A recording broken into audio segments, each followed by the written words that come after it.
വാളയാർ വടക്കാഞ്ചേരി ദേശീയപാതയിൽ തണ്ണിമത്തനുമായി വന്ന ലോറിയിൽ കടത്തിയ സ്ഫോടക വസ്തുക്കൾ പിടികൂടി.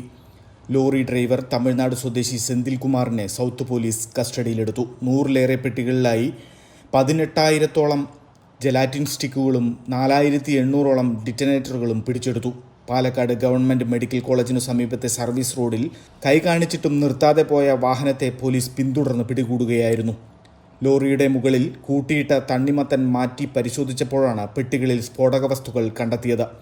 ലക്ഷങ്ങൾ വില വരുന്ന സ്ഫോടക വസ്തുക്കളാണിവ. സ്ഫോടക വസ്തുക്കൾ തൃശ്ശൂരിലേക്ക് കൊണ്ടുപോകുകയായിരുന്നുവെന്ന് സെന്തിൽകുമാർ പോലീസിനെ അറിയിച്ചു. രഹസ്യ വിവരത്തെ തുടർന്ന് സൗത്ത് ഇൻസ്പെക്ടർ വിപിൻ കുമാറിൻ്റെ നേതൃത്വത്തിലായിരുന്നു പരിശോധന.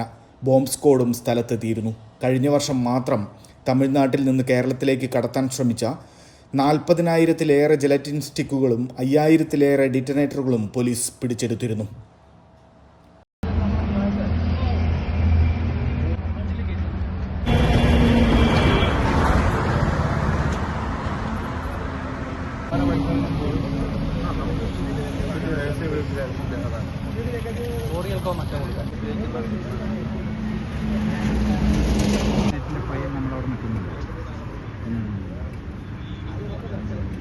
Dot View news.